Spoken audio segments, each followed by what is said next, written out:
자, 오늘은 곳곳에서 하나님의 일꾼으로 쓰임받고자 학문에 열중하는 이들을 위해 힘쓰는 총회 인준 지방신학교 활성화 연구위원회 위원장 고강서 목사님을 만나 이야기를 나눠보자 합니다.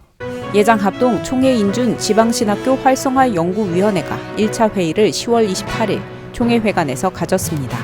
105회 총회 인준 지방신학교 활성 연구위원회 설치 헌의의 건과 총신대학교와 별도로 총회 직할로 총회신학원을 운영하여 지방신학교 학생을 보호하고 본교단 목사를 양성할 수 있도록 헌의안이 올라온 바 있습니다. 이에 따라 특별위원회로 총회 인준 지방신학교 활성화 연구위원회가 마련됐으며 고강석 목사, 정신길 목사, 김종일 목사, 이선태 목사, 임성원 장로 5인으로 구성됐습니다.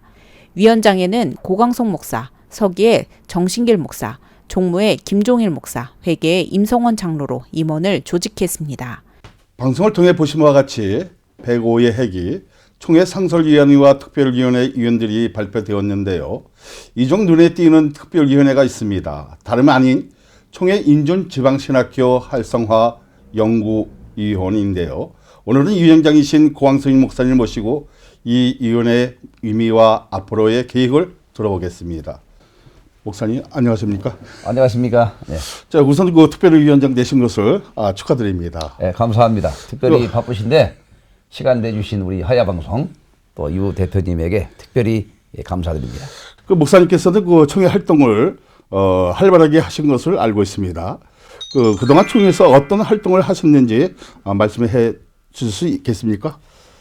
제가 우리 총회를 10수년 섬기면서 총회뿐만 아니라 총회 3대 기관인 총신대학교 또 GMS 기독신문에서 최선을 다해서 봉사한 바가 있습니다. 특별히 총회에서는 정치부의 서기, 재판국에서 서기, 이 서기의 직을 감당을 했는데 특별히 제가 재판국 서기할 때는 현직 목사 부총회장이신 백왕식 목사님이 국장으로 재임하셨고 또 기관으로서는 총신대학교 운영이사회에서 운영이사회 서기로 2년 동안 봉사했는데 이때 위원장이 직전 총회장이신 김종준 목사님께서 이사장을 하실 때였고요. 또 GMS에서는 제가 선교사 출신이기 때문에 한국교회 부임한 이후에 지금까지 파송이사로 사역하고 있고 우리 기독신문에서도 제가 논설위원이 되어서 많은 이제 글을 기고한 적이 있습니다. 뿐만 아니라 제가 노회장 했을 때에는 호남 제주 지역 노회장 협의회 회장으로 했고 또 공천위원회 임원으로 봉사한 바가 있습니다. 특히 제가 노회장 했을 때 우리 노회적으로 보면은 교역자 연금 이걸 실시해가지고 우리 목사님들 은퇴 이후에 그 연금 문제를 제가 시작하는 첫 발을 내디딘 그런 그 기억이 있습니다. 근데 이번 회기에 그 총회 인준 지방신학교 활성화 연구위원장을 맡으셨다고 하셨는데요. 그 위원회가 어떤 일을 하게 되며 위원장으로서 어떤 계획을 가지고 계시는지 말씀 부탁드립니다. 네. 우리 총회 내에는 신학교가 참 많이 있습니다. 총회가 직접 직영하는 우리 총신대학교가 하나 있고 총회가 인준해준 인준신학교가 12개가 있습니다. 이 중에 칼빈대학교, 광신대학교, 대신대학교는 교육부 인가를 받은 대학이기 때문에 운영상에 특별한 문제는 없고요. 나머지 9개 지방신학교는 다 아시는 바와 같이 학력 인구의 저하 그리고 신학을 하고자 하는 우리 젊은이들이 감소하기 때문에 학생 수급에 문제가 있고 이러다 보니까 재정적인 문제가 있고 그리고 이 지방신학교에서 공부를 하는 학생들의 진로에 상당한 문제가 있습니다. 그래서 이번에 몇 개 노회에서 이 총회가 인준한 지방신학교 문제를 해결하고 활성화해서 본연의 목적을 이룰 수 있는 학교로 양성해달라 총회가 지금보다 더 많은 물심양면에 관심을 가져달라 이런 의미로 헌의를 했고 총회는 이걸 받아서 5인 위원을 만들어서 연구하도록 그렇게 한 바가 있습니다. 그래서 오늘 저희들이 첫 모임을 갖고 부족한 제가 위원장으로 선임이 되었는데 저는 이번 총회인준 지방신학교 활성화대책위원회 위원장으로서 우리 나머지 네 분의 목사님, 장로님, 위원과 함께 바른 판단과 바른 활성화 대책을 내놓으려면 현실 파악이 먼저라고 생각합니다. 그래서 12개 지방신학교를 우리 위원들이 직접 현장을 방문해서 우리 학교 당국자들과 간담회를 통해서 진솔하게 현재 신학교의 상황이 어떠한지, 이사진의 구성이랄지 교직원의 어떤 현황, 특히 학생들의 과별 재학 상황, 또 중요한 것은 경영상의 재정 상태가 어떠한지 이런 것들을 종합적으로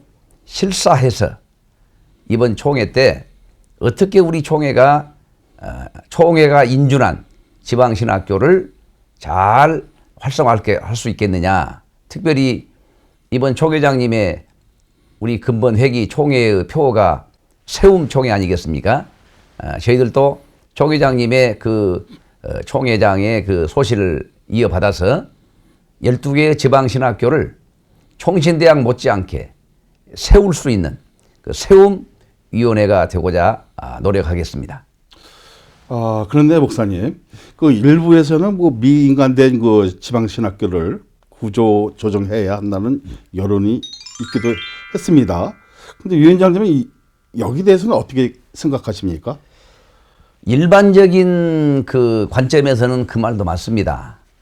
우리 지금 총신대학교나 각 지역에 인간한 칼빈대학교, 광신대학교, 대신대학교도 사실은 운영이 상당히 어려운 상황인데 그 각 지역에 9개의 미인가된 지방신학교가 있으니 이걸 통폐합, 구조조정, 실제적인 신학교를 해야 된다.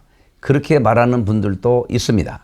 물론 일리가 있습니다. 그러나 저도 지방에서 목회하고 있는 목회자 중에 한 사람으로서 실제적으로는 지방에 있는 교회들에게 교역자 수급이 상당히 어렵습니다. 총신대학교 신대원 출신들은 다는 아니겠지만 들리는 말로 대전 밑으로는 가지 않는다는 말이 들릴 정도로.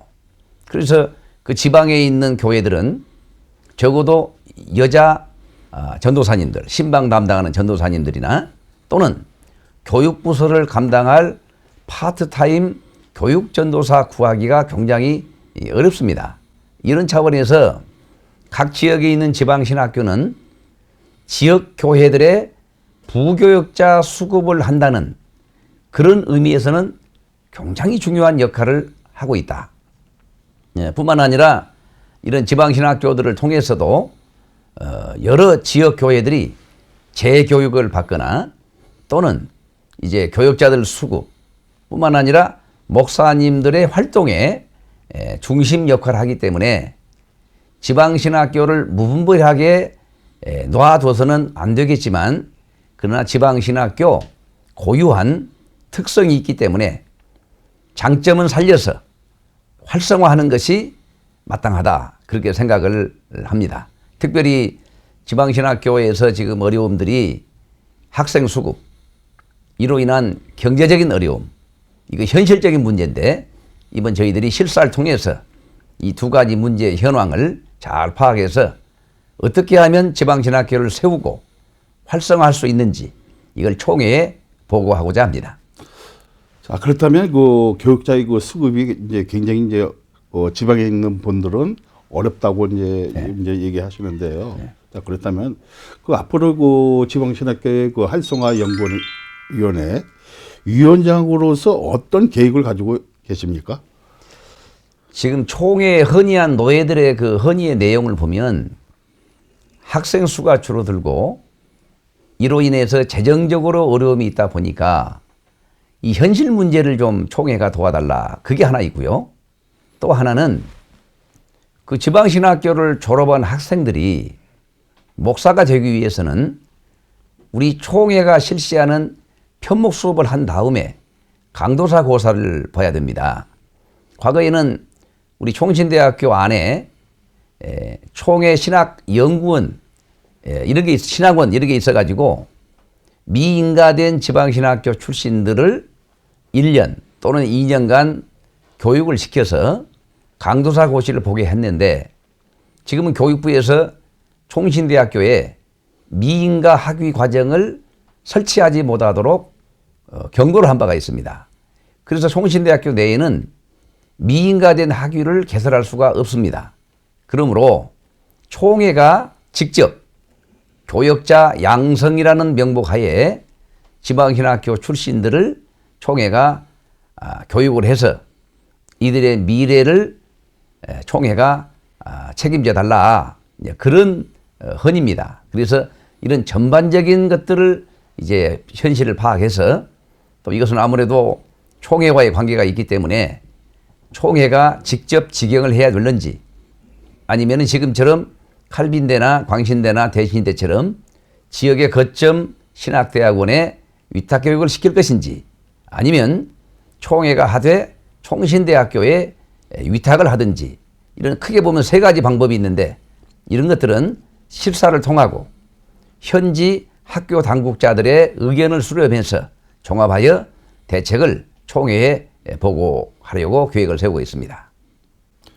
목사님, 우리가 그 신학교 세우는 일에는 사실은 가장 힘써야 되고 가장 많이 투자해야 할 것이 이제 신학교인데요. 맞습니다. 예. 그래서 그게 그 선차적으로 우리가 잘 그 기능을 잘 사용하기 위해서는 어떤 방법이 있어야 되고 또 어떻게 그 가감하게 투자를 할 것인지 총회적으로 이렇게 뭐 들은 바가 좀 있습니까? 총회적으로는 제가 직접 들은 바가 없고요. 총회 내에서도 이 지방신학교 출신 학생들에 대한 그 향후 대응책에 대해서 다양한 의견과 또 정책들이 있었습니다만 하나로 모아진 건 아직 없습니다. 그래서 저희들이 위원회가 이 의견을 통합하는 일에 좀 중점을 두고 이번 위원회 활동을 할까 생각하는데요. 하나는 아까 말씀한 것처럼 총신대에 위탁하는 방법이 하나 있고 또 하나는 각 지역의 거점 대학원인 칼빈대나 광신대나 대신대학교에 위탁하는 경우가 있고 또 하나는 총회가 직접 교역자 양성을 하는 방법. 물론 인가된 그런 학위 과정은 직영신학교인 총신대학교가 있습니다만은 지금 우리가 논의하는 것은 미인가된 지방신학교 학생들에 대한 미래, 향후 대책을 논의하는 것이기 때문에 크게 보면 세 가지 방안이 있는데 이것을 한 번 더 검토하고 어떤 것이 가장 좋은 것인지 현실적인 방안을 도출해내고자 합니다. 총회나 우리 총회에 있는 모든 분들에게 이거는 꼭 내가 한마디는 꼭 해야겠다. 그런 말씀이 있습니까? 지금 우리가 살고 있는 시대가 바른 개혁주의 신학을 하기가 굉장히 어려운 시대에 살고 있습니다. 코로나 사태로 인해 가지고 이 정부나 많은 사회 단체들이 이 기독교를 지금 공격하고 교회를 코로나 사태의 진원지처럼 몰아가고 있는데 사실은 교회를 해체하려고 하는 세도들입니다. 특별히 지난주에 보면은 로마 캐톨릭의 교황이 동성 간의 결합을 지지한다. 이렇게 지금 발언했지 않습니까? 이건 결국은 동성 간의 혼인, 결합 이것을 인정한다는 것인데 지금 범기독교의 세력 내에서 여기까지 온 겁니다. 그런데 우리 합동 측 교단이 마지막까지 이건 성경이 아닌 것은 아닌 거라. 이거를 세상 사람들로부터 포용성이 없다. 소위 요즘 젊은이들 말대로 꼰대다.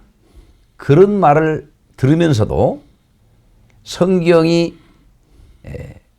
아닌다고 말씀하시는 것에 대해서는 마지막까지 아니라고 한 이 부분에 있어서 제가 이 합동교단의 목사의 한 사람이 되었다는 것은 감사하고 영광스럽고 저도 이 종교 개혁자들의 신앙의 노선을 붙잡고 앞으로도 그렇게 목회를 하고 그렇게 노예와 총회를 섬겨야 되고 특히 지방신학교들도 세상의 풍조와 미혹에 흔들리지 않고 세상의 어떤 좌파적 이념에 흔들리지 않고 오직 성경만 붙잡고 바른 신앙과 개혁적 신앙을 지도하는 그런 신학교로 만들어 가야 되고 또 우리 교단의 목사님들과 교인들이 그런 신앙을 사수하면서 주님 오실 때까지 적어도 성경적 신앙의 정체성을 지켜야 되지 않겠나 저는 그렇게 생각해 봅니다.